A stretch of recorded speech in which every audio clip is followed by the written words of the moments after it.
യേശു മിശിഹായ്ക്ക് സ്തുതിയായിരിക്കട്ടെ. പ്രിയ കൂട്ടുകാരെ, വിശുദ്ധ കുരിശിൻ്റെ ശക്തി തിരിച്ചറിഞ്ഞ ഒരു കൂട്ടം യുവശാസ്ത്രജ്ഞരുടെ അനുഭവ സാക്ഷ്യമാണ് ഞാനിന്ന് നിങ്ങളോട് പങ്കുവെക്കുന്നത്. ഇതൊക്കെ കേൾക്കുമ്പോൾ നമ്മൾ മനസ്സിലാക്കേണ്ട ഒരു കാര്യമുണ്ട്. കുരിശടയാളം വരച്ച് പ്രാർത്ഥിക്കുമ്പോൾ, കുരിശിൻ്റെ പ്രാർത്ഥനകൾ ചൊല്ലുമ്പോൾ അവിടെ വലിയ വിടുതലും അത്ഭുതങ്ങളും നടക്കാറുണ്ട്. ഈശോയുടെ മരണക്കെട്ടിലാകുന്ന കുരിശ് എന്ന് തുടങ്ങുന്ന പ്രാർത്ഥന നിങ്ങൾക്കെല്ലാവർക്കും അറിയാവുന്നതായിരിക്കും. കുറച്ചു നാൾ മുമ്പ് ഒരു സഹോദരി പറയുന്നത് ഞാൻ കേട്ടു. ഈ പ്രാർത്ഥന അവർ കുടുംബം ഒന്നിച്ചിരുന്ന് ദിവസവും ചൊല്ലാൻ തുടങ്ങിയപ്പോൾ കുടുംബത്തിലെ വഴക്കുകൾ, തർക്കങ്ങളൊക്കെ ഇല്ലാതായി സമാധാനം നിറയുന്ന അവസ്ഥ കൈവരിക്കാൻ തുടങ്ങിയെന്ന് കുടുംബത്തിൽ. അതുപോലെ അയൽപക്ക വഴക്കുകളൊക്കെ മാറിക്കിട്ടിയെന്ന് ആ സഹോദരി സാക്ഷ്യപ്പെടുത്തിയത് ഞാൻ ഓർക്കുകയാണ്. കുരിശിൻ്റെ പ്രാർത്ഥനകൾക്ക് എപ്പോഴും ഒരു പ്രത്യേക പവറുണ്ട്. ഈ പ്രാർത്ഥന അറിയാത്തവർക്കായിട്ട് ഞാൻ ഈ വീഡിയോയുടെ അവസാനം ഞാൻ ആ പ്രാർത്ഥന ഉൾപ്പെടുത്താം കേട്ടോ. അതുപോലെ തന്നെ ശക്തിയുള്ള വിശുദ്ധ കുരിശിൻ്റെ മറ്റൊരു പ്രാർത്ഥന കൂടിയുണ്ട്. ഈശോയുടെ തിരുക്കല്ലറയ്ക്കരികിൽ നിന്ന് കിട്ടിയതായി കരുതപ്പെടുന്ന ചാൾസ് രാജാവ് യുദ്ധത്തിന് പോകുമ്പോൾ ദിവസവും ചൊല്ലിയിരുന്ന ഒരു പ്രാർത്ഥന. ഈ പ്രാർത്ഥനയുടെ വലിയ ഭക്തരായ അമേരിക്കയിലുള്ള ഒരു കുടുംബത്തെ എനിക്കറിയാം കേട്ടോ. ഇവർ വർഷങ്ങളായിട്ട് എനിക്ക് പരിചയമുള്ളതാണ്. ഇവർ ഇടയ്ക്കിടയ്ക്ക് വന്ന് ഈ പ്രാർത്ഥനയിലൂടെ ലഭിക്കുന്ന അനുഗ്രഹങ്ങളെക്കുറിച്ച് എന്നോട് സാക്ഷ്യമായിട്ട് അവർ പറയാറുണ്ട്. പലതും കേൾക്കുമ്പോൾ അവിശ്വസനീയമായിട്ട് തോന്നും. അത്രയേറെ അനുഗ്രഹങ്ങളാണ് ആ കുടുംബത്തിന് അനുദിനവും ലഭിച്ചുകൊണ്ടിരിക്കുന്നത്. അവർ ഈ പ്രാർത്ഥന ചൊല്ലുന്നതോടൊപ്പം ദിവസവും 1, 2, 3 പ്രാവശ്യം വെച്ച് ആ കുടുംബത്തിലെ അമ്മയും മോളും മോളുടെ ഹസ്ബൻഡും ഒക്കെ ഇവരിങ്ങനെ ഈ പ്രാർത്ഥന എഴുതുമെന്നാണ് എന്നോട് പറഞ്ഞത്. 33 തവണ എന്നവരെഴുതി പൂർത്തിയാക്കുന്നു അന്ന് അവരുടെ ജീവിതത്തിൽ അവരാഗ്രഹിച്ച ആ കാര്യം നടന്നിരിക്കുമെന്ന്. ഞാൻ ഈ സംഭവം നിങ്ങളോട് നേരത്തെ പറഞ്ഞിട്ടുള്ളതാണ്. ഈ പ്രാർത്ഥനകളൊക്കെ നമ്മുടെ ചാനലിൽ നമ്മൾ ഉൾപ്പെടുത്തിയിട്ടുള്ളതാണ്. എങ്കിലും ഈ കുടുംബം കഴിഞ്ഞ ആഴ്ച കൂടി വന്ന് അവരുടെ ജീവിതത്തിലുണ്ടായ ഒരുപാട് അനുഗ്രഹങ്ങൾ ഇപ്പം അടുത്ത കാലത്ത് നടന്നത് ഈ പ്രാർത്ഥന എഴുതിയത് വരെ ഒക്കെ എന്നോട് പങ്കുവെച്ചപ്പോൾ ശരിക്കും ഈ പ്രാർത്ഥനയ്ക്ക് ഇത്രമേൽ ശക്തിയുള്ള ഒരു പ്രാർത്ഥനയാണെന്ന് എനിക്ക് ബോധ്യപ്പെടുത്തി തന്നതും ഈ ഒരു കുടുംബം തന്നെയാണ് കേട്ടോ. അത്രയേറെ അനുഗ്രഹങ്ങളാണ് അവർക്ക് ഈ ഒരു കൊച്ചു പ്രാർത്ഥന എഴുതുന്നതിലൂടെ ലഭിച്ചുകൊണ്ടിരിക്കുന്നത്. ഞാനിതൊക്കെ പറഞ്ഞത് നമ്മുടെ കയ്യിലിരിക്കുന്ന ഈ പ്രാർത്ഥനകൾക്കൊക്കെ വലിയ ശക്തിയുണ്ട്. പ്രത്യേകിച്ച് വിശുദ്ധ കുരിശിൻ്റെ പ്രാർത്ഥനകൾക്ക്. ഒരു കൂട്ടം യുവ ശാസ്ത്രജ്ഞരുടെ ജീവിതത്തിലുണ്ടായ, അവർ കുരിശിൻ്റെ ശക്തി തിരിച്ചറിഞ്ഞ ഒരു കൊച്ചു സംഭവം ഞാൻ വായിക്കാനിടയായിട്ട് ഞാനത് നിങ്ങളോടൊന്ന് ഷെയർ ചെയ്യാം. അതിനുശേഷം ഇപ്പോൾ പറഞ്ഞ ഈ 2 പ്രാർത്ഥനയും കൂടെ ഞാൻ ഉൾപ്പെടുത്താം. ഇത് കേട്ട് തീരുമ്പോൾ നിങ്ങൾക്ക് മനസ്സിലാകും കുരിശിൻ്റെ പ്രാർത്ഥനകൾക്ക്, അതല്ലെങ്കിൽ നമ്മൾ വെറുതെ ഒന്ന് കുരിശു വരച്ചുകൊണ്ട് പ്രാർത്ഥിക്കുന്നതിൽ പോലും എത്രയേറെ ശക്തിയുണ്ട് എന്ന്, അത് എത്രമാത്രം പവർഫുള്ളാണെന്ന് നിങ്ങൾക്ക് ഈ ഒരു സാക്ഷ്യം കേൾക്കുമ്പോൾ മനസ്സിലാകും. ഒരു കൂട്ടം യുവജനങ്ങൾ എന്തൊക്കെയോ പരീക്ഷണങ്ങൾ നടത്തുന്ന തിരക്കിലാണ്. ഇടയ്ക്ക് കരഘോഷങ്ങളും ആർപ്പുവിളികളും കേൾക്കാം. അതിനിടെ ഒരു വൈദികൻ പരീക്ഷണശാലയിലേക്ക് കയറിപ്പോയി. മോസ്കോയിലെ ആഞ്ചലീന എന്ന ഭൗതിക ശാസ്ത്രജ്ഞരുടെ നേതൃത്വത്തിലുള്ള യുവ ശാസ്ത്രജ്ഞരുടെ ആ സംഘം അവസാനം തങ്ങളുടെ ഗവേഷണ ഫലം പുറത്തുവിട്ടു.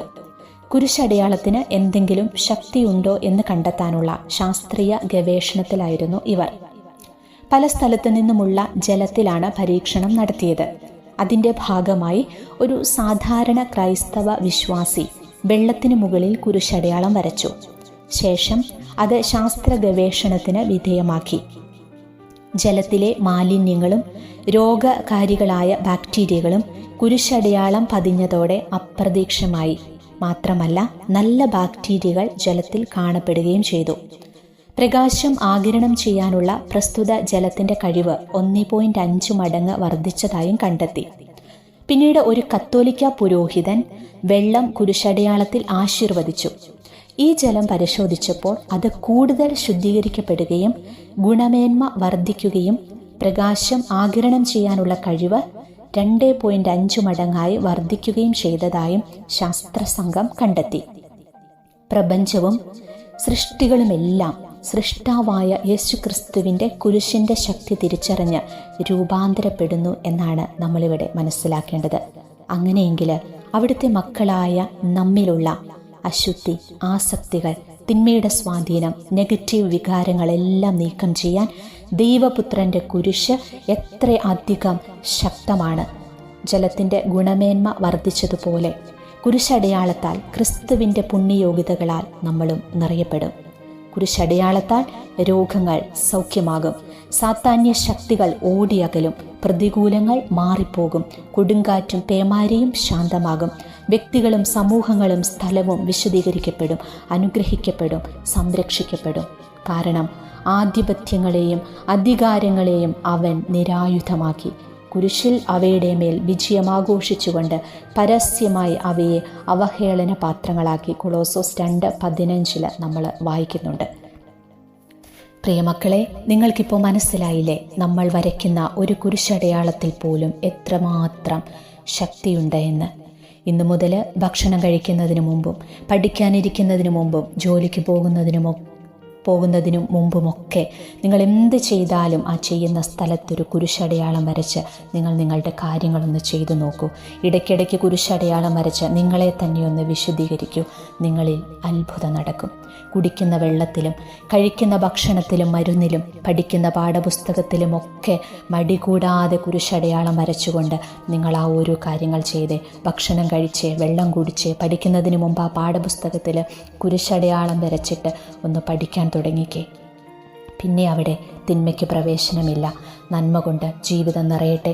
ദൈവാനുഗ്രഹം കൊണ്ട് എല്ലാവരുടെയും ജീവിതങ്ങൾ നിറയപ്പെടട്ടെ. വിശുദ്ധ കുരിശിൻ്റെ ശക്തി നമുക്ക് തിരിച്ചറിയാൻ നമുക്കൊന്ന് പ്രാർത്ഥിക്കാം. കർത്താവേ, അങ്ങേ വിശുദ്ധ കുരിശിൻ്റെ ശക്തിയാൽ എന്നെ സുഖമാക്കണമേ, സംരക്ഷിക്കണമേ, വിശുദ്ധീകരിക്കണമേ, അനുഗ്രഹിക്കണമേ, വിജയം നൽകണമേ, അങ്ങയുടെ യോഗ്യതകളാൽ സമ്പന്നമാക്കണമേ. ആമേൻ. ഇനി ഞാൻ ആദ്യം പറഞ്ഞ 2 പ്രാർത്ഥനകൾ അറിയത്തില്ലാത്തവർക്ക് വേണ്ടി ഞാൻ ആ പ്രാർത്ഥന കൂടി ഒന്ന് പറയാം. വിശുദ്ധ കുരിശിൻ്റെ പ്രാർത്ഥന ഞാൻ പറഞ്ഞ് അമേരിക്കയിലുള്ള എൻ്റെ ഒരു സുഹൃത്തിൻ്റെ ഫാമിലി ചൊല്ലുന്ന, അവരുടെ ജീവിതത്തിൽ ഒത്തിരി അത്ഭുതങ്ങൾ നേടിക്കൊടുത്ത വിശുദ്ധ കുരിശിൻ്റെ അതിശക്തമായ പ്രാർത്ഥന ചാൾസ് രാജാവ് യുദ്ധത്തിന് പോകുമ്പോൾ ചൊല്ലിക്കൊണ്ടിരുന്ന ഈശോയുടെ തിരുക്കല്ലറയ്ക്കരികിൽ നിന്ന് ലഭിച്ചതായി കരുതപ്പെടുന്ന പ്രാർത്ഥനയാണിത്. ഓ ആരാധ്യനായ ദൈവമേ, രക്ഷകനായ യേശുക്രിസ്തുവേ, അങ്ങ് ഞങ്ങളുടെ പാപങ്ങൾക്ക് വേണ്ടി കുരിശിൽ മരിച്ചുവല്ലോ. വിശുദ്ധ കുരിശേ, എൻ്റെ സത്യപ്രകാശമായിരിക്കണമേ. ഓ വിശുദ്ധ കുരിശേ, എൻ്റെ ആത്മാവിനെ സച്ചിന്തകൾ കൊണ്ട് നിറയ്ക്കണമേ. ഓ വിശുദ്ധ കുരിശേ, എല്ലാ തിന്മകളിൽ നിന്നും എന്നെ മോചിപ്പിക്കണമേ. ഓ വിശുദ്ധ കുരിശേ, എല്ലാ അപകടങ്ങളിൽ നിന്നും പെട്ടെന്നുള്ള മരണത്തിൽ നിന്നും എന്നെ രക്ഷിക്കണമേ. എനിക്ക് നിത്യജീവൻ നൽകണമേ. ഓ ക്രൂശിതനായ നസ്രായക്കാരൻ യേശുവേ, ഇപ്പോഴും എപ്പോഴും എൻ്റെ മേൽ കരുണയുണ്ടാകണമേ. നിത്യജീവിതത്തിലേക്ക് നയിക്കുന്ന നമ്മുടെ കർത്താവ് ഈശോ മിശിഹായുടെ തിരുരക്തത്തിൻ്റെയും മരണത്തിൻ്റെയും ഉയർപ്പിൻ്റെയും സ്വർഗാരോഹണത്തിൻ്റെയും പൂജിത ബഹുമാനത്തിനായി യേശു ക്രിസ്മസ് ദിവസം ജനിച്ചുവെന്നും ദുഃഖവെള്ളിയാഴ്ച അവിടുന്ന് കുരിശിൽ തൂങ്ങി മരിച്ചുവെന്നും നിക്കോദേമോസും യൗസേപ്പും കർത്താവിൻ്റെ തിരുശരീരം കുരിശിൽ നിന്നും ഇറക്കി സംസ്കരിച്ചുവെന്നും അവിടുന്ന് സ്വർഗാരോഹിതനായി എന്നും ഞങ്ങൾ വിശ്വസിക്കുന്നു. കാണപ്പെടുന്നതും കാണപ്പെടാത്തതുമായ എല്ലാ ശത്രുക്കളിൽ നിന്നും എന്നെ സംരക്ഷിക്കണമേ. കർത്താവായ യേശുവേ, എന്നിൽ കനിയണമേ. പരിശുദ്ധ അമ്മേ, വിശുദ്ധ യൗസപിതാവേ, എനിക്ക് വേണ്ടി പ്രാർത്ഥിക്കണമേ.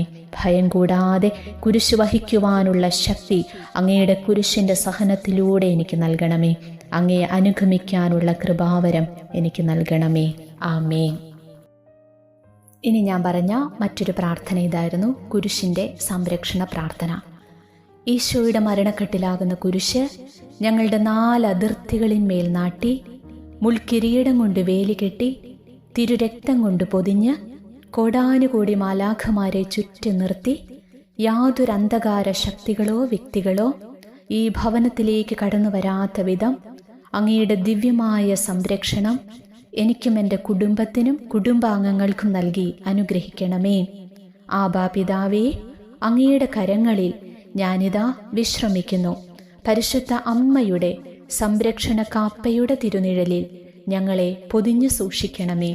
ഓ പ്രിയ പരിശുദ്ധാത്മാവേ, ഒരു മാതൃകരമെന്നതുപോലെ ഞങ്ങളെ നയിച്ചാലും. ആമേൻ. ഈ 2 പ്രാർത്ഥനകളും അതിശക്തമായ പ്രാർത്ഥനകളാണ്. നിങ്ങൾക്ക് ഈ 2 പ്രാർത്ഥനകളും നിങ്ങളുടെ അനുദിന ജീവിതത്തിൽ ഉൾപ്പെടുത്താവുന്നതാണ്.